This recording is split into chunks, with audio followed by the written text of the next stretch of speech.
achou na internet um texto de Narumi Pereira Venturi, que ela explica um pouco sobre os complexos, mas assim, uma teoria assim, básica para a gente entender de onde surgiu a teoria para Jung. Daí que facilita para a gente entender, e é importante que a gente saiba de onde veio, né, como que surgiu. Então diz ela assim: o senso comum, conhecimento geral, sem base científica, ele se utiliza bastante do termo complexo. A gente costuma dizer, tal pessoa é complexada, tal pessoa deve ter algum problema nesse sentido porque tem complexo, né? Então, para se referir a complexos de inferioridade, por exemplo, o complexo de superioridade e ainda outros termos, que mais se referem de forma equivocada a este termo introduzido por Jung. Os complexos, eles foram descobertos por ele durante os seus experimentos com associações, que seriam as associações de palavras. Depois, quem quiser pesquisar, é a associação de palavras, como que eram feitos os testes psicológicos que ele inventou lá. Jung começou a perceber que algumas palavras indutoras provocavam reações perturbadoras, que revelavam o contato com conteúdos emocionais ocultos, e são estes conteúdos que Jung denominou complexos. Os complexos são agrupamentos de conteúdos psíquicos carregados de afetividade que estabelecem associações com outros elementos, formando unidades vivas que possuem existência autônoma e que atraem todos os fenômenos psíquicos que ocorram ao alcance do seu campo de ação. O complexo, ele interfere na vida consciente, envolvendo-nos em situações contraditórias, provocando lapsos e gafes, perturbando memória, arquitetando sonhos e sintomas neuróticos. A causa mais frequente da origem dos complexos são os conflitos, mas choques e traumas emocionais também são suficientes para a sua formação. O bem-estar ou o mal-estar da vida de cada pessoa depende dos complexos, que tem maior ou menor autonomia, dependendo da conexão maior ou menor com a totalidade da organização psíquica.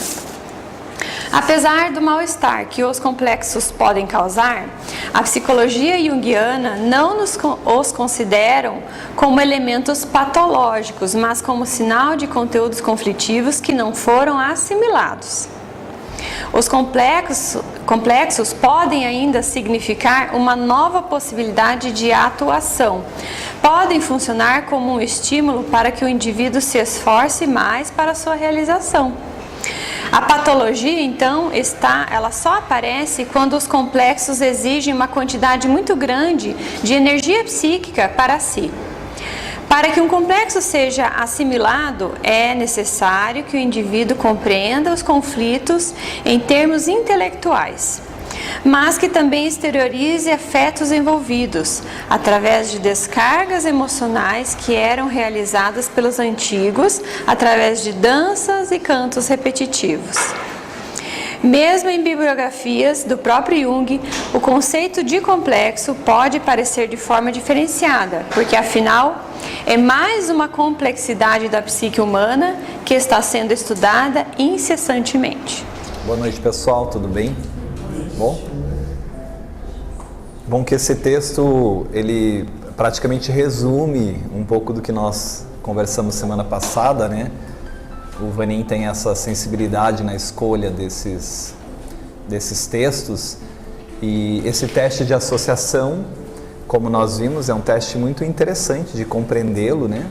Porque é por meio dele que Jung trabalha e chega a essa ideia dos complexos, que naturalmente vai sendo elaborada e desenvolvida ao longo de toda a obra, né? Por isso a gente vê uma teoria de complexos de um jeito no início da obra, um pouco mais à frente a gente vê conceitos mais aprofundados, compreensões mais aprofundadas e correlações, porque o próprio Jung vai amadurecendo no entendimento e na ampliação dessas estruturas que compõem a psique, né? E aí nós finalizamos semana passada falando uma diferença muito importante que tem na obra de Joana de Ângelis, da série psicológica, sobre nível de consciência e aquisição de consciência, né? E aí a gente trouxe um quadro aqui, basicamente, que resume isso. A gente vai trabalhar ali rapidinho, porque nós já falamos disso na semana passada, mas só para dar o gancho para o nosso raciocínio de hoje. Então, nós falamos que na visão filosófica o ser humano escolhe e é livre para escolher. O ser humano escolhe porque ele tem racionalização. Então, todo dia nós racionalizamos e escolhemos várias coisas, optamos por algo em detrimento de outro. E na filosofia o que permite a escolha é a capacidade de racionalização, o que é inerente e própria do ser humano, né? Essa capacidade de raciocínio lógico, de compreensão do que se é, de quem se é. E por isso, então, na filosofia, porque nós escolhemos e racionalizamos, nós somos livres. Mas nós vimos que a benfeitora Joana de Ângelis vai dizer que não é bem assim. Nós não somos tão livres assim para escolher. Por mais que a gente ache que essas escolhas são feitas a partir da nossa consciência e da nossa liberdade consciencial, a gente viu que a consciência é a menor parte nossa, psicologicamente falando, né? A maior parte nossa é o inconsciente. E esses conteúdos todos que estão dentro de nós agem muitas vezes escolhendo coisas por nós, né?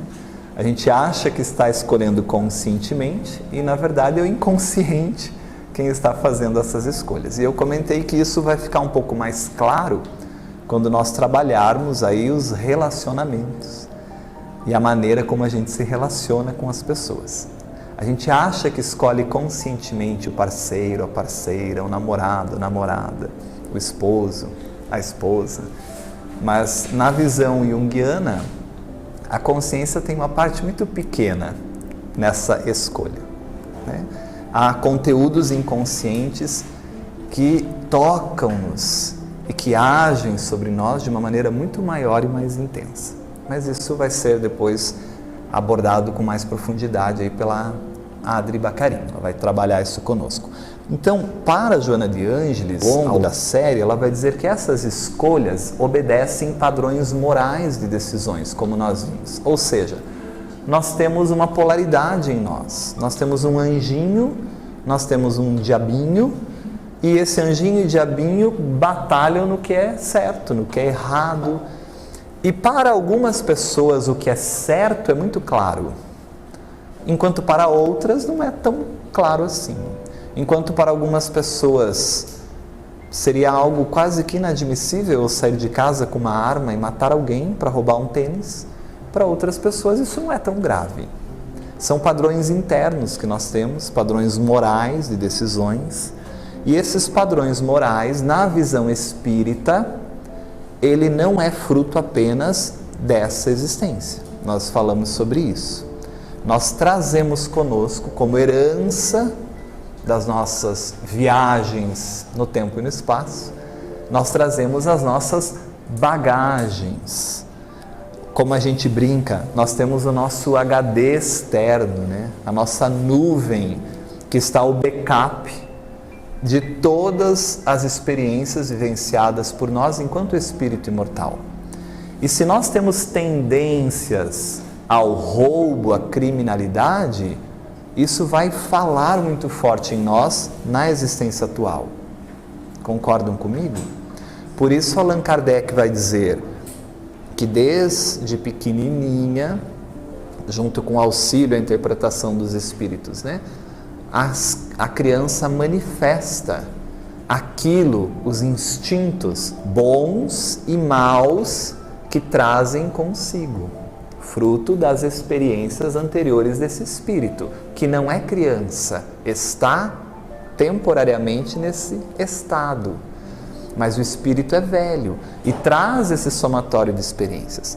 A estudá-las, essa manifestação dos instintos bons e maus, devem os pais dedicar-se, né? E isso consistiria a educação.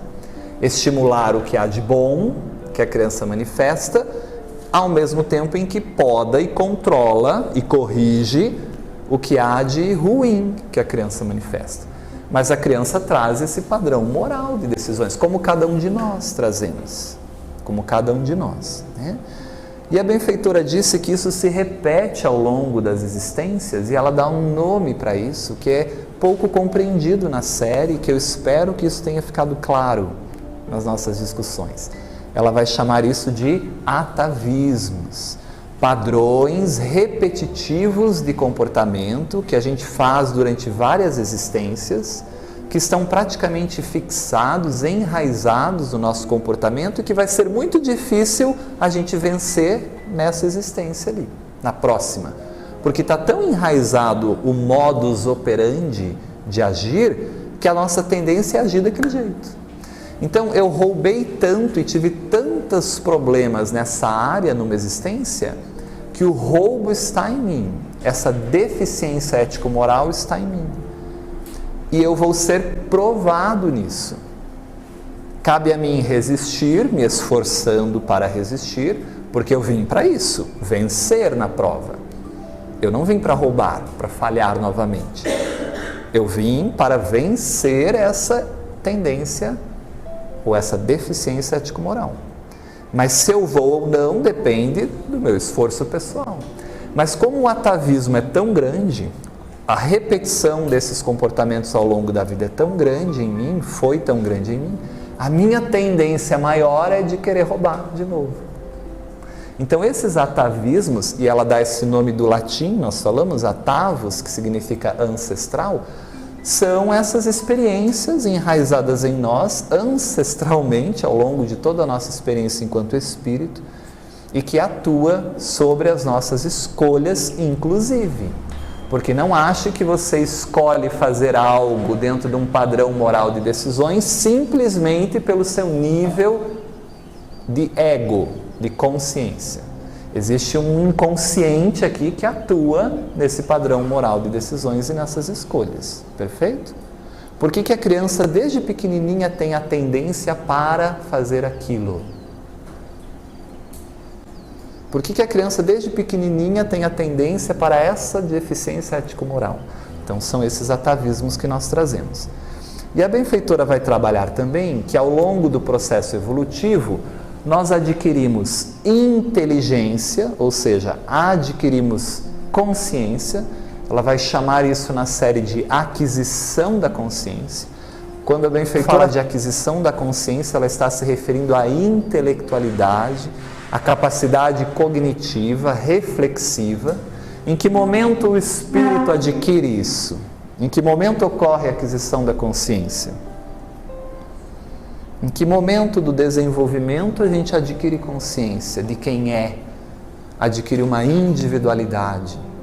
E a partir daí é responsável pelas ações. A partir do momento em que o princípio inteligente deixa de ser princípio inteligente e se torna espírito imortal. Então, Joana de Ângeles vai trabalhar que a aquisição de consciência, ela leva muito tempo, porque é uma elaboração do princípio inteligente até o despertar do espírito.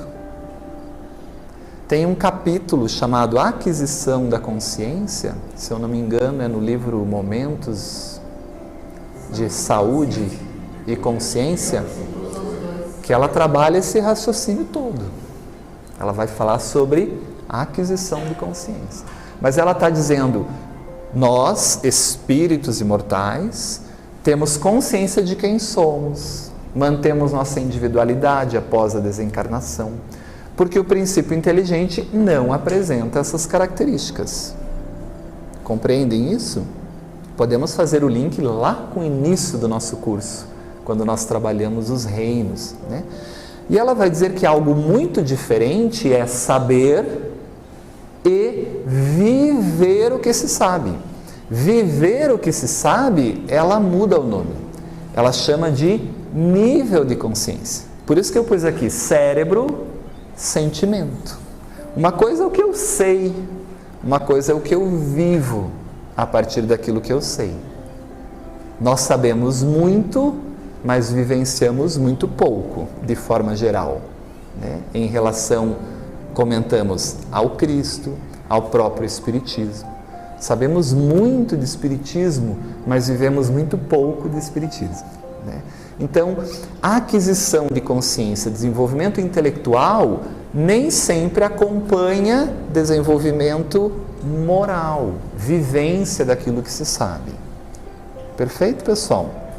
E aí nós falamos que essa influência toda dos atavismos, dos padrões morais e decisões, esse somatório todo de experiências que nós temos em nós, está obviamente no inconsciente, com o nome que nós estamos estudando de sombra e complexos.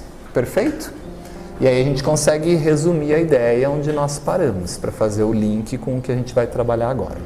Disso aqui vocês têm alguma dúvida? Gostariam de perguntar algo? Fica claro isso? Concordam entre a diferença entre saber e viver o que se sabe? Muito bem. Então, no livro Momentos de Consciência, ela tem uma abordagem, um parágrafo dentro de um capítulo muito interessante sobre essa diferença entre aquisição de consciência e nível de consciência, saber e viver. E eu nunca me esqueço, uma vez que o Vanin, a gente conversando e nas nossas brincadeiras, e a gente falava disso e ele deu um exemplo que foi muito didático para mim, né? Ele disse assim, às vezes eu passo ali no CEONC, que é um hospital especializado no tratamento de câncer, dos mais variados tipos. E aí o Vanin disse assim, eu acho interessante porque o motorista deixa o paciente para se tratar do câncer e fica esperando o paciente acendendo um cigarro na porta fumando, né? Talvez daqui a um tempo ele seja o próprio paciente do hospital, né? E para você ver como não basta saber apenas, não é sabendo que a gente muda hábito, que a gente modifica as questões internas, que a gente vive aquilo. Como a gente sempre dá o exemplo, né, Ari? Todos nós sabemos que nós temos que fazer exercícios regularmente, que temos que ter uma alimentação balanceada, que devemos nos dedicar um tempo das 24 horas do dia para nós, para a contemplação, a meditação, mas não é porque a gente sabe que a gente faz. Às vezes a gente só vai mudar a alimentação quando a gente infarta. Então, já que a gente não aprende somente pelo conhecimento, a vida vai criando possibilidades para com que a gente aprenda de outras maneiras. Mas as outras maneiras é sempre a segunda opção, porque a primeira opção do Pai Criador é sempre a orientação amorosa do conhecimento. Como a gente não segue, aí a dor nos traz de volta ao Pai, nos reconecta com o Criador. Perfeito? Então ela vai dizer assim nesse livro Momentos de Consciência. Essa consciência, ela está falando de nível de consciência, vivência, não conhecimento. E ela dá sinônimos para isso. Em alguns momentos ela chama nível de consciência, em outros momentos ela chama conquista de consciência e em outros momentos conscientização. É tudo a mesma coisa. Vivência, diferente de aquisição da consciência, que é intelecto. Perfeito? Essa consciência não é de natureza intelectual. Porque a de natureza intelectual é a aquisição da consciência. Atividade dos mecanismos cerebrais. Veja, não é fruto do funcionamento cerebral. Essa sim é a capacidade cognitiva, intelectual do ser humano. Por isso nós temos o córtex pré-frontal desenvolvido, a parte do encéfalo, do neocórtex desenvolvido. A gente estudou isso no cérebro triuno, né? Isso é uma conquista evolutiva que o espírito, em necessitando daquele conteúdo, molda o corpo de acordo com a sua necessidade de expressão da faculdade, né? Mas essa faculdade intelectual Não é isso que ela chama de nível de consciência. E sim, o que é isso? O que é vivenciar aquilo? O que é viver o Evangelho? O que é viver o meu objetivo existencial? O que é viver o meu self? Então ela vai dizer que essa força de viver é a força que os propele. É o próprio self. É o próprio espírito imortal. Se é o próprio self, é o regente do inconsciente, a totalidade da nossa psique. Nós vimos isso, a gente estudou self. Que para o espiritismo é o quê? O espírito imortal. E todas as possibilidades que nós temos. Porque nascidas nas experiências evolutivas, a exteriorizar-se em forma de ações. Então é a minha praxis. É a maneira como eu ajo, é a maneira como eu atuo no mundo, a partir da maneira como eu compreendo e vivo aquilo que eu compreendo. Perfeito? Encontramo-la em pessoas incultas intelectualmente, é verdade. Tem pessoas que não têm grande desenvolvimento intelectual, grande aquisição de consciência numa existência. Aliás, tem gente que não estudou quase nada, até a 4ª série, 3ª série. Mas tem uma vivência do Evangelho assustadora.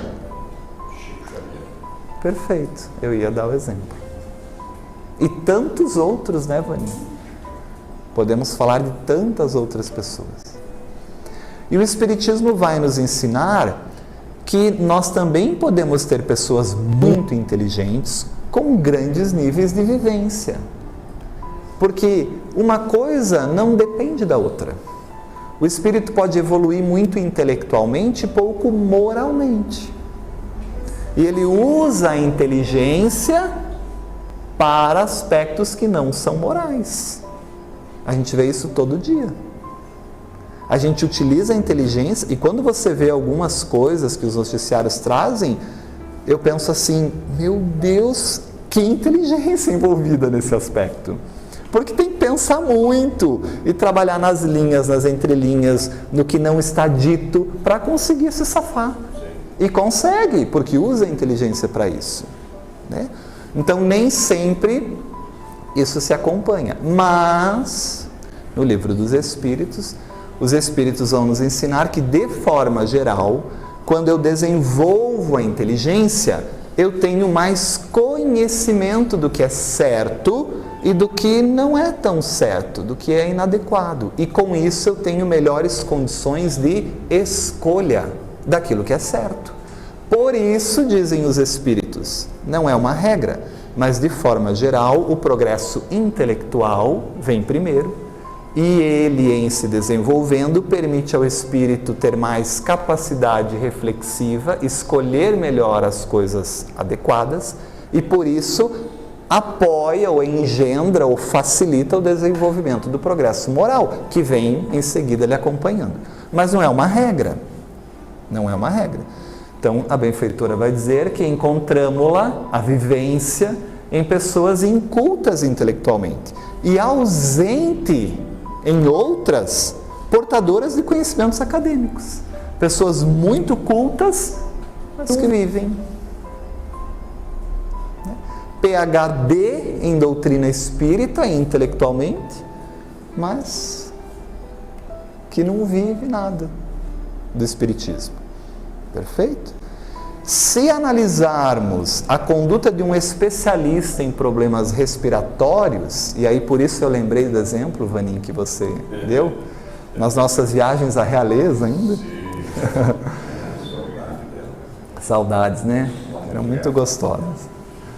Se analisarmos a conduta de um especialista em problemas respiratórios, que conhece intelectualmente os danos provocados pelo tabagismo, pelo alcoolismo e por outras drogas aditivas, e que apesar disso usa ele próprio qualquer um desses flagelos, eis que ainda não logrou a conquista da consciência. Ela dá um sinônimo. Ou seja, ele não vive o que ele sabe. Por que ele não vive o que ele sabe? Porque tem um atavismo atuando. Porque tem um conteúdo inconsciente muito forte atuando. Que não basta ele querer parar de fumar. Não basta. Ou você diz assim, não quero mais fumar e agora a minha consciência vai dizer isso e eu não vou mais. Ou você diz assim, eu quero emagrecer, vou começar a academia, uma dieta, até às 6 horas da tarde do mesmo dia. Não basta querer. Foi ele que escolheu o gênero de provas. Perfeito, perfeito. E nós sabemos que não basta querer, nós estudamos inconsciente. Nós falamos disso lá. Né? Então, a pergunta que eu digo é, como é que eu venço os meus atavismos, como é que eu venço a minha sombra e os meus complexos para ganhar níveis de consciência na minha vida? Como despertar para novos níveis conscienciais? Num mundo de provas e expiações, somente por aprender, entender, compreender, somente por adquirir conhecimento, não é suficiente, porque muitos poucos de nós fazemos o que sabemos. Se fizermos uma análise séria do nosso comportamento, da nossa conquista intelectual, o que a gente sabe e o que a gente vive, a gente já rapidamente percebe isso. Que a gente não vive muitas coisas do que a gente sabe. Né? Então, Joana de Ângeles vai dizer, porque Kardec já disse, que a própria doutrina espírita já ensinou isso em Livro dos Espíritos, mas ela vai relembrar isso e vai dizer assim, tudo bem, não tem problema. Já que não aprende somente por saber, porque imagine num mundo feliz. No mundo feliz não precisa mais de sofrimento, já é mundo feliz. A felicidade predomina, é permanente. Né? Então não precisa mais sofrer. Bom, então eu não preciso mais aprender pelo sofrimento, pela dor. Então, nesses mundos felizes, a gente aprende pelo conhecimento. Imagina que maravilha, a mãe fala para o filho e o filho faz.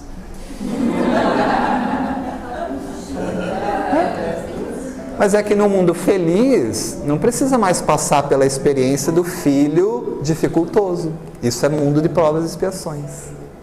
No mundo feliz é mais fácil ter filho. Não que seja difícil no mundo de provas e expiações, mas o processo é mais fácil, no sentido educacional. Os atavismos que esse espírito traz para as más tendências é muito menor.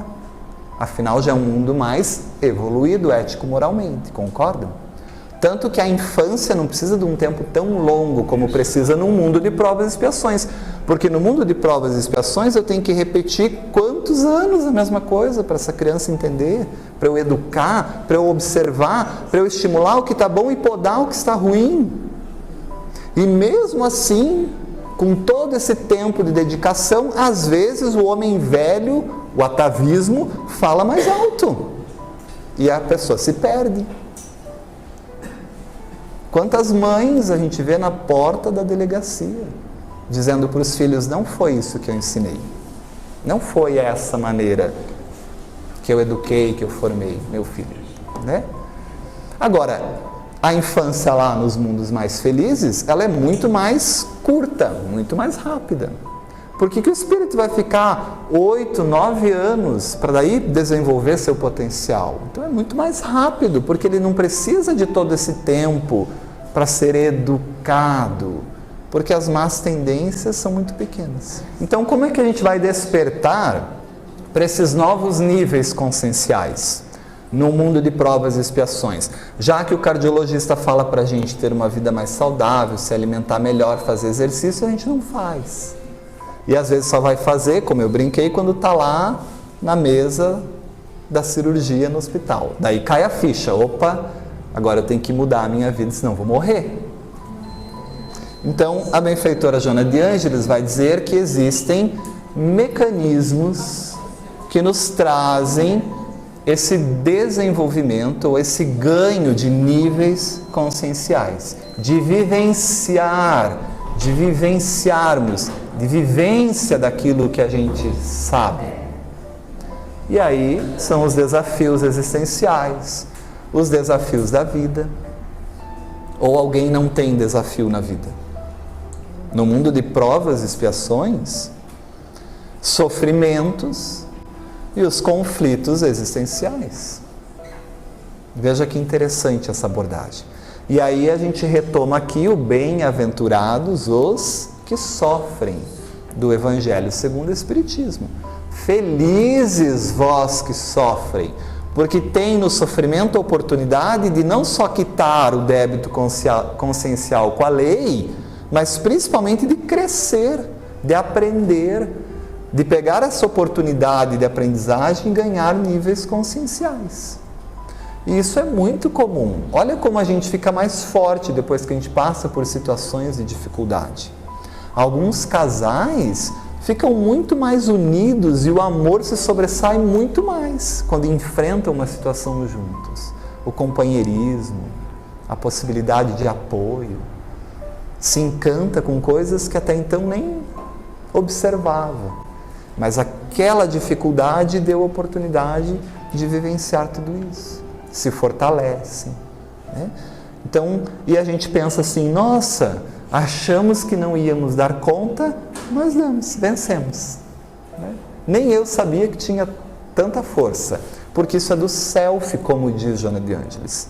É de um recurso ainda desconhecido, mas que está ali, um potencial, um Cristo interno, uma imago Dei, que pode tudo.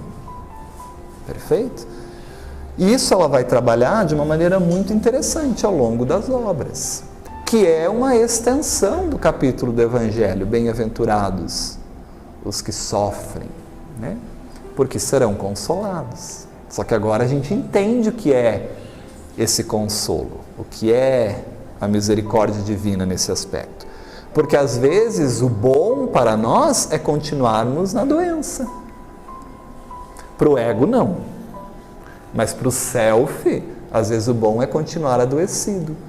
Porque é aí que nós vamos nos conectar ao self, que o ego vai fazer o eixo e vai despertar para novos níveis conscienciais. Como dizem os espíritos, mas às vezes vocês não querem tomar o remédio que cura. E o remédio pode ser uma doença. Mas doença é uma dos desafios existenciais que nós temos, não é o único, né? Então a benfeitora vai trabalhar isso de uma maneira muito bonita. 1990 em plenitude, depois 2005 em conflitos existenciais. A ideia básica desses dois livros é isso.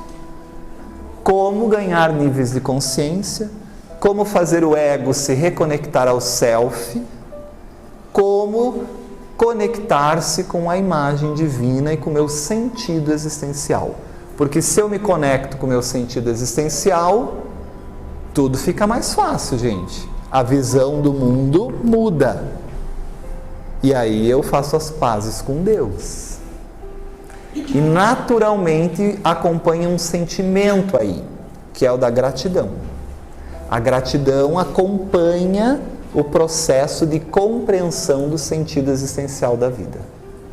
Porque eu entendo o Deus justo, entendo a lei de causa e efeito, entendo o que eu faço aqui e que nada me acontece sem que haja supervisão desse Deus justo, perfeito. Então tudo está maravilha, está perfeitinho na obra do Criador. Se está tudo perfeitinho, o que tem que mudar? A minha maneira de ver. É a minha maneira de ver que está equivocada.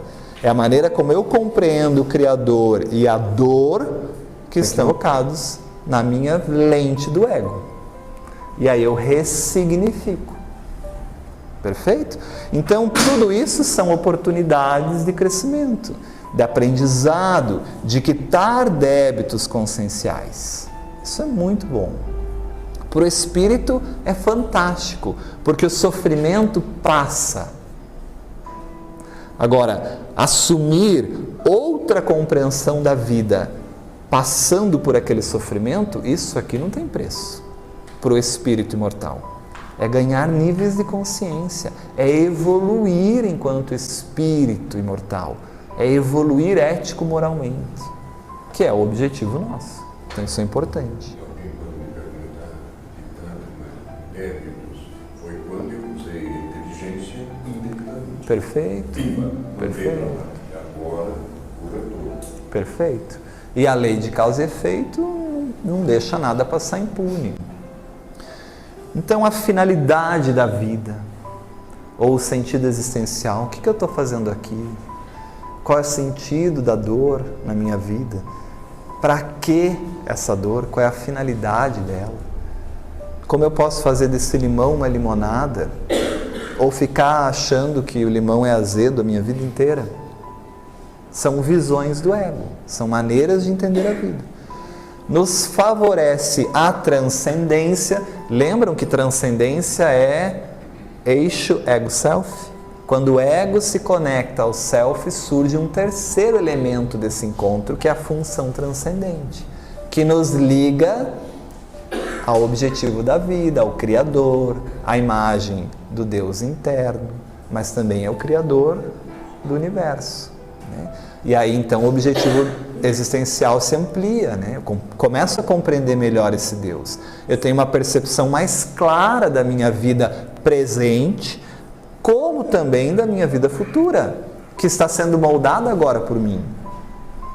Quero continuar nos mesmos atavismos, semeando o que eu vou colher depois, ou eu vou cortar esse ciclo e vou iniciar uma nova jornada para a minha vida.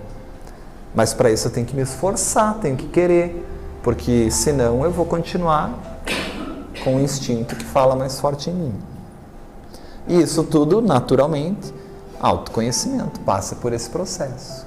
Vai ter que identificar esses aspectos inconscientes que estão na sombra, que estão nos complexos, para com que eu desenvolva a forma, por meio do esforço, para vencer essas más tendências, né? Tudo isso é despertar dos potenciais do self. É essa força que nos conduz para o nível de consciência. Por isso ela vai dizer, no livro Momentos de Consciência, essa força é do self, não é da consciência, é do inconsciente. Fica claro isso, pessoal? Beleza? Muito bem. Ninguém renasce no mundo, diz Joana de Ângeles, para sofrer. Ninguém renasce. Deus não é punitivo, Deus não é punição, Deus é amor, Deus é misericórdia. Então, essa ideia de que eu nasci para pagar, de que eu nasci para sofrer, é uma compreensão totalmente equivocada dos atributos da divindade. Ninguém nasce ou renasce no mundo físico para sofrer, senão para reeducar-se. Olha o objetivo, olha a finalidade, é reeducação. E o Criador só objetiva a reeducação do educando quando ele conscientizou-se de que se equivocou, de que está errado, de que o comportamento dele é inadequado. Senão, não tem sentido isso, como a gente já discutiu também. Então, se eu passo por essa prova, é porque eu já entendi que eu não fiz certo. Por isso, felizes. Está tendo a oportunidade de reeducar-se, para recuperar-se dos delitos infelizes. Olha o que o Vanin disse. Quando eu usei a minha inteligência para transgredir a lei, para crescer em direção a Deus. E aí a gente pode compreender esse Deus Criador, porque a gente vai em direção a Ele, mas também posso entender a conexão ego-self, a imago Dei, perfeito? E o que a gente aprende ou desenvolve nas experiências de sofrimento? Quando a gente está lá, comendo areia, jogado à lona, quando a gente acha que as coisas não têm mais solução, né? O que a gente aprende aí? Segundo a benfeitora, possibilidades imensas de desenvolver níveis de consciência sobre humildade. Realmente você não vai viver para sempre, você não é Deus, não é esse Todo-Poderoso, né? Você não resolve tudo, tá vendo? Olha aí, ó. preparou-se tanto, controlou tudo, uma ansiedade enorme para com que nada saísse do teu controle. Não é você que decide, que controla. Então a gente desenvolve humildade. A gente entende o outro quando a gente já viveu o que o outro está vivendo. Então é compaixão, é se colocar no lugar do outro. É muito diferente alguém vir para mim falar que a sua mãe desencarnou. Eu não sei o que é isso nessa existência. Vai ter o acolhimento, claro, mas não tem a ligação da vivência, porque eu não sofri isso ainda, essa perda. Agora é diferente de uma pessoa que acabou de perder, entre aspas, a mãe, a desencarnação, e alguém que já passou por esse processo, que acolhe essa pessoa. Não precisa falar nada, gente. É sentimento, é vivência. É mão na mão, olho no olho, abraço, pronto, falou tudo. É compaixão, ela sabe o que o outro está sentindo. É perispírito o processo, né? Então a gente desenvolve isso. Naturalmente o apoio mútuo, desenvolve a fraternidade. Então sai um pouco da visão do ego, de que o mundo tem que me servir, de que o mundo vive para mim, de que o mundo tem que me satisfazer. Desenvolvimento de fraternidade, isso muda perispiritualmente o ser. Porque nós evoluímos enquanto espírito imortal e naturalmente o perispírito acompanha esse progresso. Então a gente está a mais um passinho de deixar o mundo de provas e expiações para um mundo um pouco melhor. Agora compatível ao meu grau de desenvolvimento ético-moral, de vivência. Muda a postura mental e no fim ganho um nível de consciência, que é o que eu quero, vivenciar aquilo. E também eu acho que esse despertar, ele é muito particular. Para algumas pessoas, uma experiência dolorosa não é suficiente para descristalizar esses atavismos, desengessar essa maneira de pensar. Então, para algumas pessoas, a vida vai ser um pouco mais cíclica na dor, a dor vai ser repetitiva, os relacionamentos vão ser repetitivos e os problemas vão ser cíclicos, para ver se acorda para isso que precisa. Enquanto para outras pessoas vai ser só um início e isso já leva à mudança da postura mental e do comportamento. Então Emmanuel, Ari, no livro Falando a Terra, ele resume isso brilhantemente. E ele diz assim, é que o despertar, está falando de nível de consciência, tá? Despertar para viver Jesus, para viver a doutrina espírita. É que o despertar varia ao infinito. Claro, gente, cada um é um ser único, com uma história particular e uma trajetória única. Cada um de nós tem um caminho que trilhou, experiências que viveu. Cada um de nós sabe onde o calo dói, o que aperta, né? A gazela abre os olhos ao canto do pássaro. Olha que analogia linda que Emmanuel utiliza. Observando a natureza, a gazela abre os olhos ao canto do pássaro, porque se ela não fizer isso, ela morre pelo leão, que vai comer. Então, amanheceu, pronto, eu tenho que viver, tenho que estar atento às coisas, porque senão começa a correr. Mas o que ele está dizendo aqui? Ele está dizendo que algumas pessoas, alguns espíritos, têm uma possibilidade de, aos primeiros sinais de sofrimento, despertar para os níveis conscienciais. Nós ainda somos talvez a pedra, entretanto, diz Emmanuel, somente acorda a explosões de dinamite. Então a pedra somos nós muitas vezes que insistimos nos recursos atávicos, nesses movimentos atávicos, e a vida nos mostra a solução gritando, esperneando, e a gente não aprende. Então eu passo por uma experiência dolorosa, vou de novo, mas eu continuo com os mesmos hábitos que me levam às mesmas experiências. É pedra. Vai precisar explodir uma dinamite aí dentro para ver se acorda. Chame a dinamite como quiser. Depressão, câncer, não sei. Revés financeiro, perda do dinheiro, Perda de tudo que guardou para os filhos, para desencarnar e deixar os filhos bem? Não sei, chame como quiser. Mas é alguma coisa que vai tirar a tua visão ilusória do mundo, egóica do mundo que você vivia. E que você achava que era o melhor. Então, esse canto do pássaro é o estar atento, é estar lúcido no processo de autoconhecimento. É aquela pessoa que se policia, que se vigia, que está atenta às suas projeções, que está atento aos seus complexos, às suas feridas que são tocadas e que vai elaborando isso. Que nos primeiros sinais físicos que o organismo somatiza, já procura tentar o que pode ter acontecido aí.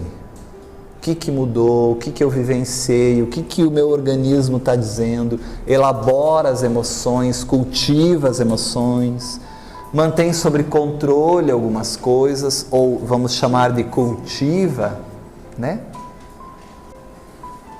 Agora, as explosões de dinamite são os convites da vida para o despertar de um ego mais sonolento, que não percebe esses primeiros sinais. Tem gente que não percebe o cansaço físico como sobrecarga de trabalho. Às vezes tem que só parar no hospital, estarrecido, estafado, e o médico fala assim, você vai tomar esses medicamentos e ficar uma semana em casa. Daí a pessoa vai ter que fazer uma avaliação, aí, poxa, mas como eu estou conduzindo minha vida? O que eu preciso modificar para não daqui mais um tempo não cair aqui de novo? É um ego mais adormecido, né? E aí a gente tem várias dinamites da vida. Não sei, pode ser uma doença, uma depressão, um vazio existencial, que é um grande convite também a gente se conectar com a nossa essência, né? Mas esse recurso é o último recurso utilizado pelo Pai amoroso. E aí olha como as coisas são bonitas quando a gente começa a entender a obra e o raciocínio que Joana de Ângeles vai trazendo e desenvolvendo. É tudo muito sequencial, gente, é tudo muito lógico. Então, de tudo isso, como o objetivo nosso é ganhar níveis conscienciais, esse é o nosso objetivo na existência. Acordar para a vida, acorda para o teu sentido, o que você está fazendo aqui, e vive isso. Deixa esse self conduzir, mais do que o ego. Né? Ela lança um livro muito interessante chamado Entrega-te a Deus. Não sei se vocês conhecem esse livro. Esse livro não compõe a série psicológica, mas, entretanto, toda a produção da Benfeitora é profundamente psicológica. A gente pode pensar assim, nossa, mas o que a Joana de Ângeles está querendo falar com entrega-te a Deus? Por que entrega-te a Deus? Né? E se a gente parar para analisar, nós já estamos entregues a Deus. Deus não controla tudo, Deus não coordena tudo, tudo não passa pelo crivo, pela supervisão do Pai Criador. Então, como assim entrega-se a Deus? E aí, no Livro dos Espíritos, no capítulo 1, da terceira parte do Livro dos Espíritos, Kardec vai falar sobre as leis morais. E Kardec vai falar sobre os elementos dessas leis morais. Basicamente, Kardec pergunta: qual é a abrangência das leis morais? O que são as leis morais criadas por Deus? Qual a abrangência, né, dessas leis morais? E mais, qual é a abrangência das leis divinas? E aí os Espíritos trazem uma reflexão interessante, que depois serão desenvolvidas pelo codificador, essas leis, né? Ele vai trabalhar de uma maneira didática, podemos dividi-las, e aí ele trabalha cada uma das leis. Mas os Espíritos respondem que a lei divina é uma só. Só existe uma lei, a lei divina. E quanto criada por Deus, por isso imutável, perfeita, eterna, absoluta, como o próprio Criador, provém do Criador, dos atributos da divindade, né?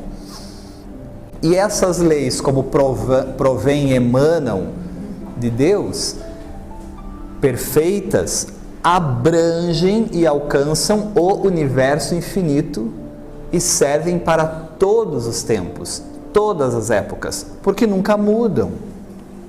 Imagina a perfeição dessas leis.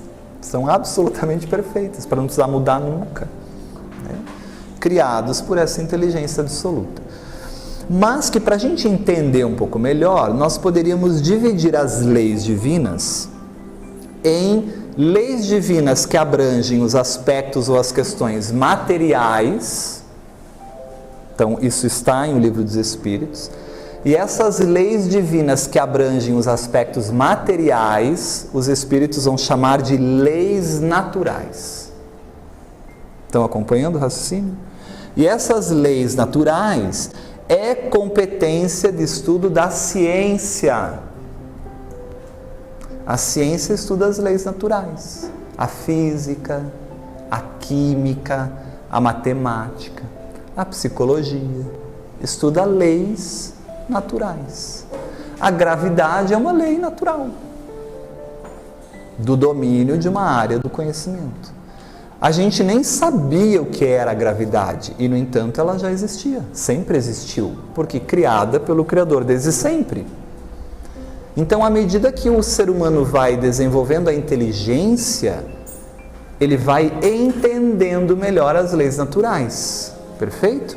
Quanto mais desenvolvida é uma sociedade cientificamente em inteligência, mais ela compreende as leis naturais, que é uma parte das leis divinas, a parte que envolve as questões materiais, da matéria, do mundo, que é isso que a ciência estuda a matéria. Por isso o professor do Vanin disse, o pensamento é um subproduto do cérebro. Porque na visão material é isso mesmo. E não está errado. Na visão materialista está perfeito, né? Como diria o filósofo na época de Descartes, razão e ciência, eis os meus deuses. Ele faz até uma brincadeira com o politeísmo, né? Porque ele não tem um Deus só, ele tem mais de um. Ele é irônico até na afirmação, né? Mas o Livro dos Espíritos vai nos ensinar que a lei divina, então, pode ser dividida para nossa compreensão em lei material, que abrange as questões materiais, chamadas lei natural, de domínio da ciência, mas também pode ser dividida em leis morais. Leis morais. E essas leis morais são de competência do estudo da filosofia. Por que não dizer das religiões, que se preocupam com o aspecto filosófico, ético-moral da vida, né? E o que eu quero dizer com isso? Que, independente de onde eu estiver no universo, eu, enquanto espírito imortal, eu estou sujeito às leis divinas, querendo ou não. As leis materiais, naturais, e as leis morais. Nós não podemos nos furtar às leis divinas. É isso que eu quero dizer. Então, se eu não posso me furtar às leis divinas, porque eu estou submetido a elas, eu já estou entregue a Deus. Porque se é Deus que cria todas essas leis. Então, por isso que eu coloquei esse raciocínio. Ninguém subordina as leis divinas. São inssubordináveis. Aliás, independe da gente. E por isso, então, nós já estamos entregues a Deus. Aliás, não só nós. Tudo está entregue a Deus. Pois tudo depende da vontade de Deus, porque Deus é o autor da lei. Concordam comigo? Então a gente fica pensando, o que Joana de Ângeles quer dizer com entrega-te a Deus? Porque Deus regula tudo. Deus regula o cosmos, o microcosmo inclusive nós, né? E tudo que existe. O princípio inteligente, ele está entregue a Deus. Ele é guiado pelo Criador. O princípio inteligente é guiado pelo determinismo. Não se pergunta ao princípio inteligente o que ele quer. Quem determina é Deus. E os espíritos que trabalham para o Criador obedecem às ordens divinas. manipulando o princípio inteligente de acordo com a determinação e a vontade divina. Então tudo está entregue a Deus. Somente quando o princípio inteligente deixa de ser princípio inteligente e vai para o reino nominal, que se torna espírito imortal, é que aí ele vai ter uma relativa liberdade, porque a liberdade ainda não é total, porque ele ainda não escolhe tudo, ele está subordinado ao que Deus quer. E mesmo que ele tenha uma liberdade absoluta, entre aspas, é um Cristo, ainda ele está subordinado às leis divinas. Então ele também está entregue a Deus. Tudo está entregue a Deus. Mas a ideia inicial é refletir sobre isso. Mas como assim entregar-se a Deus se eu já estou entregue? Mesmo que eu não queira, eu estou, porque eu estou subordinado às leis divinas, que regem tudo, que controlam tudo. Inclusive leis que eu nem conheço, que eu não faço a menor ideia de que existam, mas que a gente vai ficar sabendo, à medida que o progresso conhecer mais. O que a gente conhece do universo? Nada ainda. Nossos instrumentos de mensuração são muito capengas. Eles vão só até um pouquinho no universo. Apesar daqueles números extraordinários, astronômicos, né, que a gente não consegue nem medir, logicamente calcular, mas o universo ainda não foi explorado. Até porque é infinito. Né? Imagine quanto há ainda de leis divinas no aspecto material que precisam ser descobertas. O próprio funcionamento do organismo, do corpo humano, a gente não tem ainda conhecimento total de tudo, a própria psique ainda é muito ignorada, né? Enfim. E mesmo que a gente seja um Cristo, a gente ainda está entregue a Deus, porque existem leis divinas que regem a nossa vida. Não tem como eu burlar isso. Né? Mesmo que você não queira, você está subordinado à lei divina da reencarnação. Porque é uma lei divina, independe se você acredita ou não. Independe. Se acredita que vai reencarnar, não acredita, vai reencarnar, porque é uma lei. Independe da crença religiosa que a pessoa tem. A expiação é um processo que eu não posso escolher. É imposto, porque é o melhor remédio para mim. Já tentei tantas vezes na prova, agora a expiação é a explosão da dinamite que me reconduz ao Pai. Então a gente está subordinado. No fundo, o que eu queria refletir com vocês é que Deus governa as nossas vidas, porque tudo está entregue ao Criador. Não é verdade? Porque mesmo escolhendo, mesmo que eu possa escolher, eu sou livre para escolher. A gente viu que é uma liberdade relativa, mas vamos imaginar filosoficamente que eu sou livre para escolher. Mesmo assim, eu estou atrelado às consequências dessa escolha que giram em torno de Deus e suas leis, e não de mim. Porque tem a lei de causa e efeito, que eu vou ter que responder, que eu vou ter que me submeter, querendo ou não, porque independe da minha vontade. Perfeito? A reencarnação me alcança, me coloca na posição exata que eu mereço e que eu preciso para crescer. E isso está registrado na primeira questão do Livro dos Espíritos, que é a questão que é Deus, que já tira a personalização, não é quem. Porque a nossa cultura atávica, o nosso atavismo, Deus é uma pessoa. Por que não uma mulher?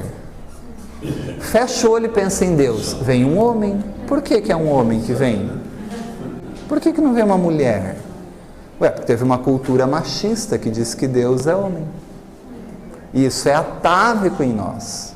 Mas não lembra do filme que botou um Deus negro? O povo, meu Deus, não tem nada. Se fosse uma mulher negra, então matava o diretor do filme, o roteirista. Ariano. O cara botou um Cristo negro lá. Então, a pergunta é tão inteligente porque Kardec diz assim: eu já entendi, tá? Que Deus não é uma pessoa. Se Deus não é uma pessoa, que é Deus? E a resposta é brilhante. causa primária. Causa primária. Tem mais coisas ali, mas esse é um ponto importante. Inteligência suprema. Causa primária de todas as coisas. Bom, se a causa primária, não tem nada antes de Deus. É a causa primária. Causa incausada. Perfeito.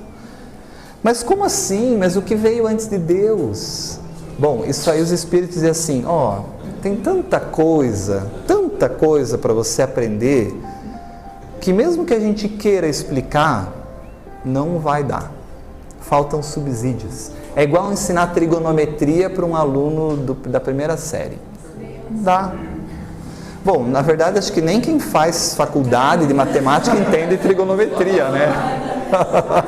Mas, não sei, a minha dificuldade para matemática é absurda. Mas, enfim, nós não temos ainda nem recursos para compreender. Então, na questão que é Deus, fica muito claro os atributos da divindade. E por meio desses atributos, cai um monte de atavismos que nós temos que a gente foi forçado a acreditar que era verdade por séculos, séculos e séculos. Dentro de culturas, dentro de religiões, dentro de aspectos sociais. Porque se Deus é a causa primária e é o amor, então jamais alguma coisa seria criado e propenso ao mal eternamente. E aí acaba a imagem do demônio. O Espiritismo mata o demônio, como mata a morte, né? Porque não poderia ter um ser propenso eternamente ao mal. Então é uma lógica de raciocínio.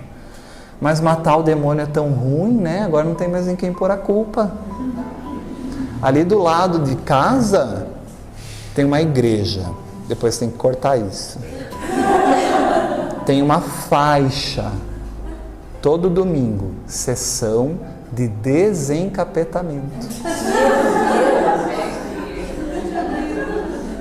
Então o diabo hoje dá mais lucro que Deus. Então é bom falar do diabo. É bom culpar o diabo. Porque eu crio recursos para, sei lá, dentro da minha visão, lucrar com isso, não sei. Então nessa questão que é Deus, que nos dá essa visão dos atributos, na teoria nós deveríamos, com o estudo da questão número 1, desenvolver humildade, por compreender o que é o Criador. Entender que o mundo não gira para realizar as minhas vontades, os meus desejos, que não é assim, reduziria muito o nosso egoísmo, muito, e naturalmente o nosso orgulho. Filho direto dele. Perfeito. Então, é óbvio que a benfeitora está falando de outra coisa. Então, quando ela diz para nós nos entregarmos a Deus, ela não está falando no aspecto de nós não nos submetermos às leis divinas, porque isso é impossível, uma vez que isso está naturalmente implícito no processo. Então, entregar-se a Deus, e aí o gancho com que a Ari disse, é deixar o ego se conectar, deixar o ego se entregar ao Deus interno que é o Self. Naturalmente é compreender essa dinâmica da vida, de que Deus, Criador, rege as nossas ações, que as coisas acontecem com a supervisão do Criador para o nosso melhor. E isso ressignifica a vida, muda a maneira e a postura de pensar, nos dá níveis conscienciais e nos faz desenvolvermos-nos enquanto espíritos imortais, ascendendo em direção ao Criador. Entregar-se a Deus é vivencie o Evangelho. É isso que a benfeitora está querendo dizer. Ao indivíduo, a nós, cabe somente compreendê-las o quanto antes. entender a dinâmica da vida, entender o funcionamento, esse sentido existencial. E, sobretudo, entregar-se a essa dinâmica da vida. Porque se eu me entrego a essa dinâmica, quando eu tiver alguma experiência dolorosa, não vai ser dolorosa. Porque eu vou ter confiança, eu vou ter segurança de que Deus não me abandona nunca. Eu vou ter otimismo, eu vou ter apoio, vou ter menos ansiedade, menos insegurança. Tudo muda. A vida fica mais leve, como a Ari disse. Então isso é importante, perfeito? E para isso, para a gente conseguir entregar-se a Deus, invariavelmente eu terei que entrar em contato com a minha sombra, nós já vimos, e também com os meus complexos. Não tem como ser diferente. Enquanto eu não entrar em contato com esses conteúdos, porque todos nós temos complexos, né? Nós vimos isso. A diferença é só de que tipo? Quais são os tipos? Mas se nós pensarmos que os temas dos nossos complexos são tão amplos quanto os variados temas da vida, imaginemos o que nós não temos nesse inconsciente. Essas cargas emocionais, afetivas, esses conteúdos carregados de emoção, frutos da vivência. E se pensarmos à luz da doutrina espírita, imagina tudo que a gente já não traz das existências anteriores, que a gente vivenciou naquelas experiências. Porque se eu morri, desencarnei queimado, eu vou começar a entender por que desde pequenininho eu tenho medo de fogo. Ou medo de lugar fechado. Que nessa vida não tem explicação, não consigo achar essa ligação com esse medo, né? Então isso aumenta muito. E Jung nos disse que os complexos é o caminho para o inconsciente. Nós vimos isso. Para Freud, o caminho para o inconsciente são os sonhos, principalmente, né? A cura pela fala, o diálogo, a catarse, a associação livre e os sonhos, né? É assim que a psicanálise vai acessando os conteúdos inconscientes. Para Jung é muito mais. E os complexos, no estudo de associação de palavras, como nós vimos, ele conclui que é o caminho, ou melhor, os complexos são o caminho para esse inconsciente. Por que os complexos são o caminho para o inconsciente? Por quê, gente? Por que o complexo é o caminho para o inconsciente?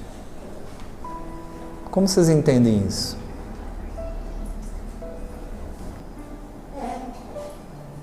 Ué, diga, Mari, diga. A forma como eu reajo a determinadas situações e conteúdos não falam sobre mim, sobre conteúdos que são meus? Por que eu reagi daquele jeito e o outro não estava nem aí para o mesmo estímulo? Então tocou em alguma coisa minha e às vezes eu não sei o que é conscientemente. Então essa reação, a maneira como eu reajo a determinados estímulos, faz com que a gente vá identificando os conteúdos do inconsciente que foram tocados, a nossa ferida. Porque se essa ferida não dói, eu não ia reagir dessa maneira que eu reagi, tão violenta, emocionalmente. E pelo complexo, você sabe o conteúdo que está ali no inconsciente. Opa, falou de mãe, o negócio pega com essa pessoa. E falou de maternidade, o bicho. Falou de pai, falou de sexo, falou disso, falou daquilo. Então, a maneira como eu vou reagindo, eu vou compreendendo o que está sendo tocado nesse inconsciente. E se está no inconsciente, esse conteúdo precisa aparecer, não precisa? Não tem que vir para a consciência? Processo não é esse? Para a gente tornar esses conteúdos conscientes? Então, se esse conteúdo fica no inconsciente, se ele não aparece para a consciência, eu não consigo me conhecer. Então, o complexo agir sobre nós, aparecer e vir para a consciência, agir de maneira complexada, é maravilhoso. Porque é a oportunidade que eu tenho para perceber os meus conteúdos que têm que ser trabalhados. Mas é maravilhoso se eu estiver nesse processo de atenção a eles. Senão eu vou achar que, não, eu sou assim mesmo. Né? Se isso fica lá intocado, a gente deixa de se conhecer. Então eu preciso que o complexo apareça para poder me conhecer. Isso é importante. Por isso Jung vai dizer que é o caminho mesmo para o inconsciente. A forma complexada como a gente reage às coisas revela conteúdos internos muito importantes nossos. Isso é fundamental no processo de autoconhecimento. Perfeito? E se é um complexo inconsciente, ignorado do ego, é sombra. É conteúdo de sombra. Tem que iluminar. E como que ilumina? No texto inicial ele nos deu uma dica. Tem que trazer para a consciência e ressignificar, processar.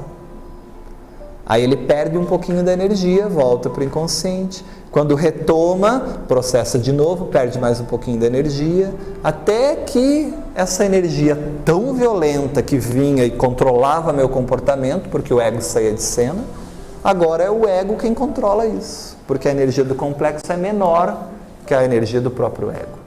Então o ego continua na posição de ordenador da consciência.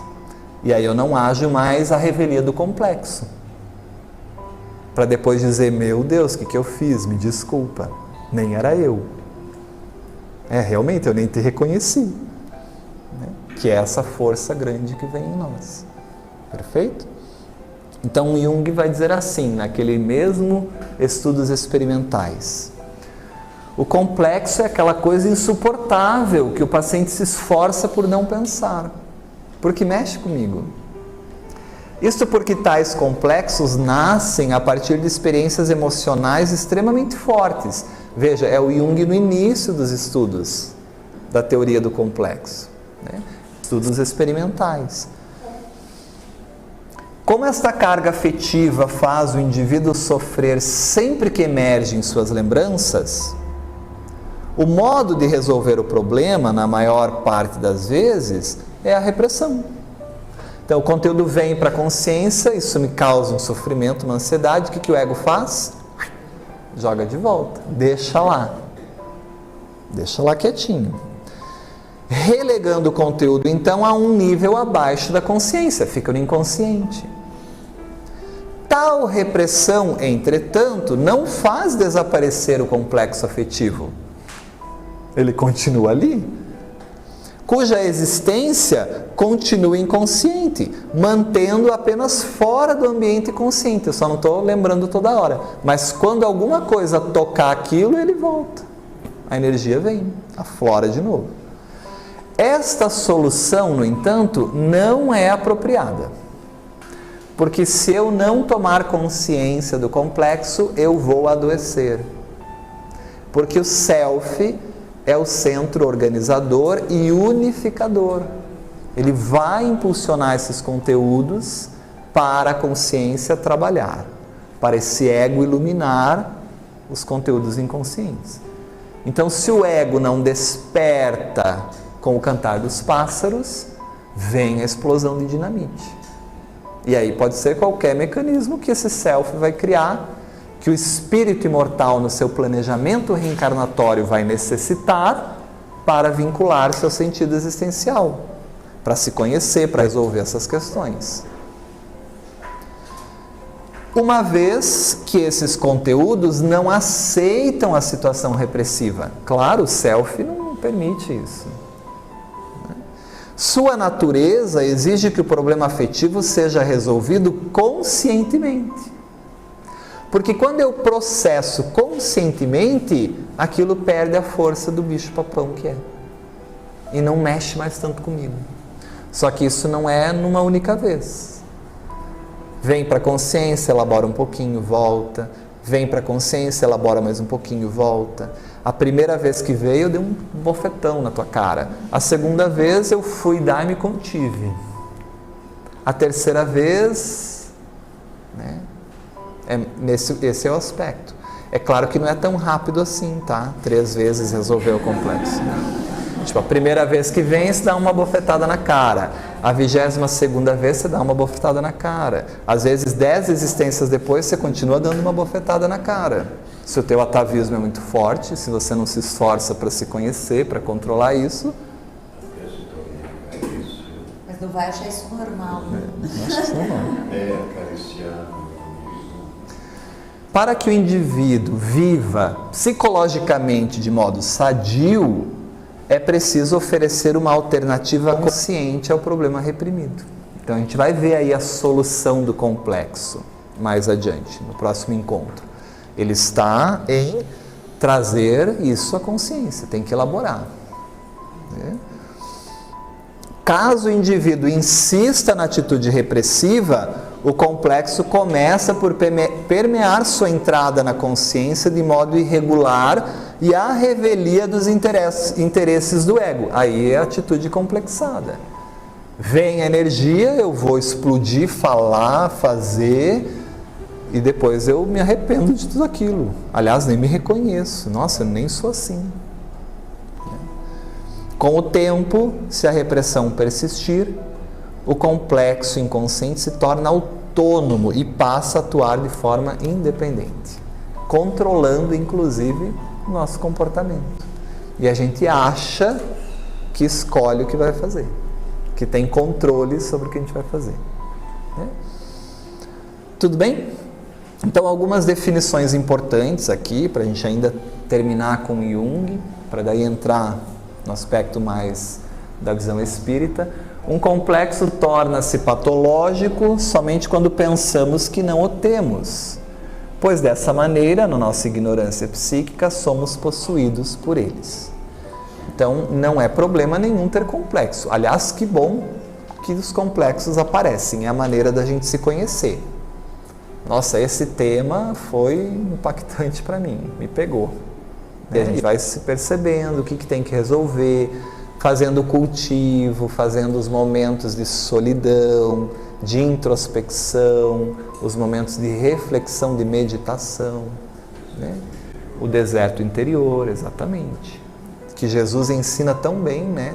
O recolhimento para o deserto, isso é muito simbólico, isso é um ensinamento do Cristo de uma maneira brilhante.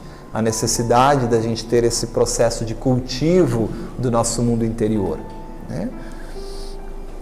Quanto menos consciência o paciente possuir de seus complexos, mais dividido se apresenta, mais neurótico se apresenta. Ou seja, a polaridade complexo e ego está totalmente desvinculada, né? Eu não tenho ligação da consciência com o inconsciente, eu estou neurotizado, eu estou dividido. E lembra que uma das coisas que o self faz é o símbolo, que é a união. Então, o self vai impulsionar os conteúdos inconscientes para a consciência, porque o self é uma força integradora, queiramos ou não. A histeria e outras patologias mentais surgem desta situação repressiva. Veja que ele associa, então, o estudo da histeria, como nós vimos no contexto histórico, na vida de Jung, ao estudo dos complexos, né? E que aqueles pacientes, então, tinham atitudes repressivas em relação aos seus complexos, o que seria uma das razões para a histeria.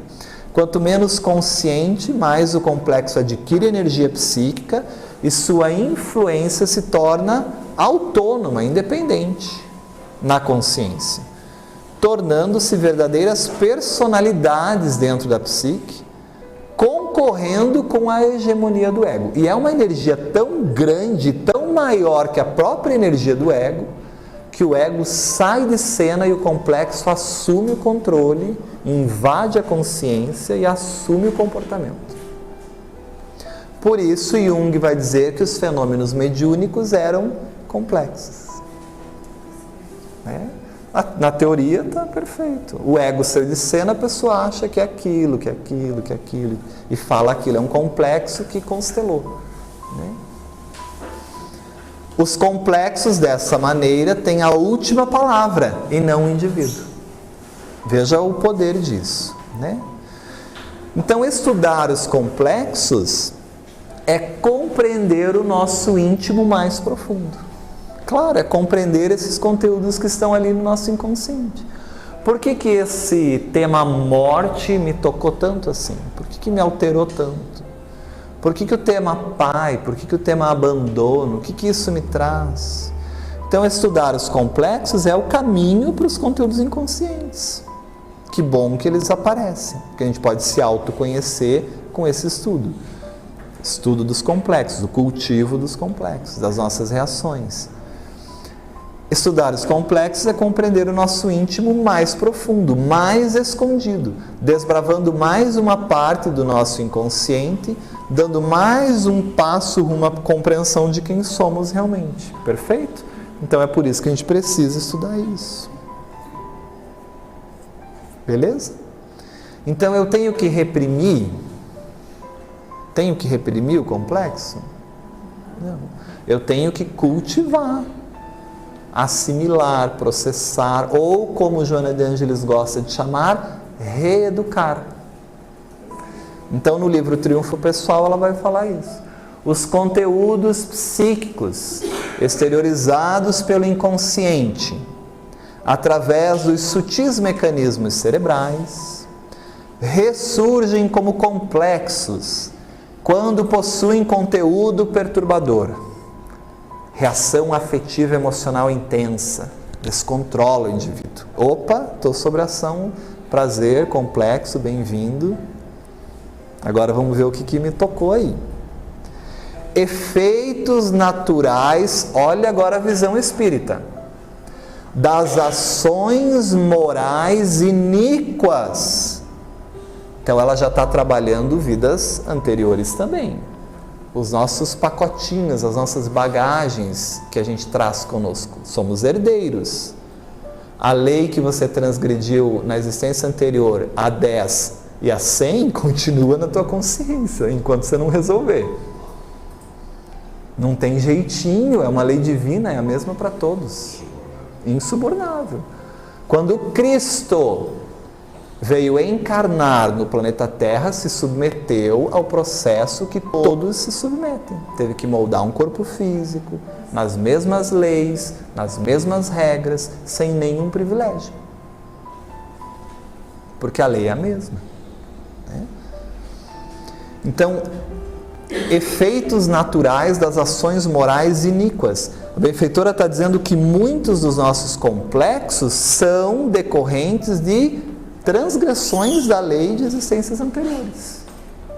E que agora as soberanas leis de causa e efeito impõem ao espírito como necessidade de reparação e de reeducação. Que bom que os complexos surgem. A gente pode conhecer, ver os pontos fracos e se reeducar. É autoconhecimento. Então Jung continua aí, ainda nessas definições, para a gente ir cada vez fixando mais essas ideias. Os complexos são agrupamentos de conteúdos psíquicos, armazenados no inconsciente e carregados de emoções. Aquilo que a gente trabalhou semana passada. Né? Quanto maiores são a emoção e o campo de associação, então aquela emoção não está vinculada só a uma imagem, ela também está associada a outras imagens. Vem tudo junto. A energia de tudo assume, e por associação é uma energia muito forte desse complexo. Mais forte é o complexo. No inconsciente, o processo de arquivamento dos resultantes dessas experiências não é cronológico. Não é assim, o que aconteceu primeiro, o que aconteceu depois. Não. É por associação emocional, semelhança emocional. A situação que eu vivi com meu pai naquela fase está intimamente relacionado com o abandono que eu vivi agora na vida adulta, e isso está junto. Num exemplo, por exemplo. Então, vamos entender o complexo como um conteúdo, alguma coisa que eu vivenciei, na visão espírita não só dessa vida, né? Está no inconsciente pessoal dessa existência, está no inconsciente coletivo das existências anteriores. De grande carga afetiva ou emocional, então é uma coisa realmente que impactou afetivamente, e ainda que está reunido em torno de temas comuns. temas com a mesma emoção ou carga afetiva estão todos ligados entre si. Então esse conteúdo são as experiências vivenciadas pelo espírito ou pelo indivíduo, não só dessa existência. Essa grande carga afetiva e emocional são as emoções envolvidas nessa experiência e sentidas pelo ego, que é muito importante, como sendo positivas ou negativas, porque às vezes os irmãos vão passar pela mesma experiência, um lê de um jeito, outro lê de outro, porque as lentes do ego são diferentes. E aí o filho vai dizer assim: meu pai nunca me deu nada na vida, sempre me largou, nunca prestou atenção em mim. E o outro irmão vai dizer assim: não, mas eu não tenho esse pai. Eu sempre fui acolhido pelo meu pai, ele sempre proveu o que eu precisei. Veja que é o mesmo pai, mas são situações de lentes do ego, fruto de tudo que o espírito traz, das experiências que ele vivencia com aquilo. E que estão reunidas então por associação de ideias. Então lembra na semana passada que a gente trabalhou o exemplozinho ali do núcleo do átomo, né? Aquele campo energético de associações. A gente trabalhou o tema, inclusive, pai, como complexo negativo e positivo, porque não tem só complexo negativo. O pai pode estar associado no complexo negativo, por exemplo, a abandono, né? A recriminação, mas também num complexo positivo pode estar associado a proteção, carinho, afetividade, amor. Depende da lente que o ego leu, né? Então, a ideia é que nós temos um núcleo, que é uma experiência ou conteúdo vivenciado, é o núcleo energético do complexo, todo complexo núcleo, e aqui é o que aconteceu, é a imagem do que aconteceu. Mas esse complexo também tem um campo magnético de energia psíquica ligado a essa experiência. A reação afetiva emocional ligada à experiência. Então, por exemplo, eu trouxe aqui um exemplo da morte. Vamos imaginar que eu sou uma criança e eu morro de medo de morto. Por que eu morro de medo de morto? Não sei, está no meu inconsciente. Pode ser que em experiências em vidas anteriores eu tenha tido algo em relação a isso. E esse atavismo vem, né, em mim. Ou pode ser que nessa própria existência eu tenha tido uma experiência não agradável com morto. Não sei, tem que investigar aí para saber de onde vem isso. Mas vamos pensar no tema morte. Aí o meu pai então chegou para mim e disse assim: não, você vai parar de ter medo de morto. Vem cá. E pegou na minha mão, me levou até o caixão e falou: vai encostar no morto, para perder o medo do morto. Então, e aí eu fui lá, encostei a mão no cadáver e tive mais medo ainda. E essa experiência morte me trouxe uma carga afetiva emocional tão grande que está ligada também a pai. Porque foi meu pai que pegou na minha mão e me levou lá. Então toda vez que tocar em pai vem morte, tocou em morte vem pai. E tudo que está associado a isso, é por associação. Então vamos pensar assim, como diz Jung, o conteúdo afetivamente acentuado ou complexo é constituído de um elemento central, morte, e tudo que isso me traz afetivo emocional. E um grande número de associações secundariamente interconectadas. Então foi o meu pai que pegou na minha mão e fez eu tocar no morto, e a experiência com meu pai é de abandono, porque meu pai, na minha leitura do ego, nunca me amou, nunca me apoiou, nunca me incentivou, nunca esteve presente, nunca deu nada do que eu precisei, e eu me sinto incapaz porque eu nunca fui estimulado pelo meu pai. Então toda vez que tocar morte vai vir pai, vai vir abandono, vai vir incapacidade, toda a energia disso junto. E toda vez que tocar morte vai vir abandono, incapacidade, porque está ligado a pai, que está ligado à morte. Por isso Jung vai dizer, quanto maior o número de associações, maior será a ação do complexo na consciência quando ativado. E mais energia psíquica será utilizada em um único tema. E aí, gente, é muita energia para pouca coisa. Usa essa energia para individuação, para função transcendente, para a descoberta do sentido existencial. Não deixa isso lá no inconsciente, no complexo. Redistribui energia. Você pode fazer isso. O processo de autoconhecimento e a ressignificação é distribuição energética na psique. Então, a Verena Kashi, que é uma autora que estuda muito Jung e traduz muito bem as obras de Jung, né, de uma maneira mais fácil da gente compreender, porque a leitura de Jung não é nada fácil, não é nada simples. Desdobra. Então, no livro A Dinâmica dos Símbolos, ela diz assim, ó, aquilo que Jung disse aqui, né, da associação. Se o complexo é tocado, reagimos de modo exageradamente emocional. Demonstramos uma super reação ou uma reação exacerbada. Não é para tanto, mas se teve o tanto é porque tem um complexo ali, né? Porque não reagimos apenas à situação atual. Você não está reagindo só ao morto. Você está reagindo ao morto, ao pai, a sensação de abandono, a sensação de incapacidade, tudo que te liga a isso. Então ela diz, não reagimos apenas à situação atual, mas sim a todas as situações semelhantes que tivemos no decorrer da vida. É essa associação. Puxou esse daqui, vai vir esse, porque por associação eles estão juntos. No mesmo pacote emocional. Né? E qual é o número para o arquivo de complexos que a gente tem? Né?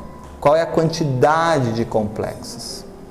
Não existe, né? Não tem um número para esses arquivos. Não tem.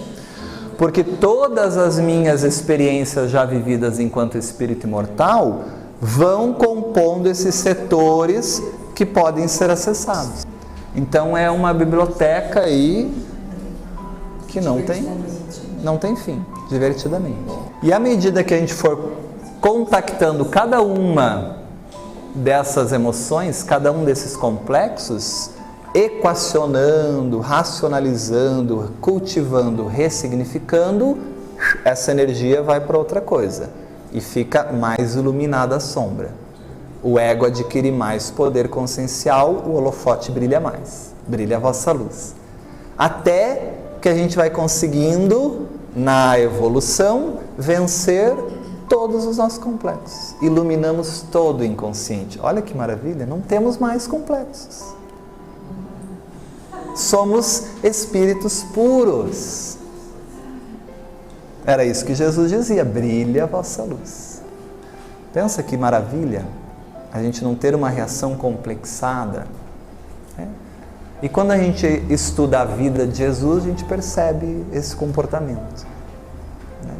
Em nenhum momento Cristo é tocado em complexo. Não tem reações emocionais exageradas no sentido complexo. Então, ao longo das obras de Jung, ele vai desenvolvendo o tema, aprofundando, e aí ele traz novamente em A Natureza da Psique essa ideia, né? Os complexos são agrupamentos de conteúdos psíquicos carregados de emoções. Quanto maiores são as emoções e o campo de associação, já começa a trabalhar, mais forte é o complexo. Perfeito? Tranquilo essas definições? Beleza. Acho que a gente pode finalizar por aqui. E semana que vem continuamos ainda. Vamos trazer mais alguns aspectos do complexo e finalizarmos, se nós conseguirmos, como solucionar isso, né? Como a gente pode trabalhar com isso no autoconhecimento.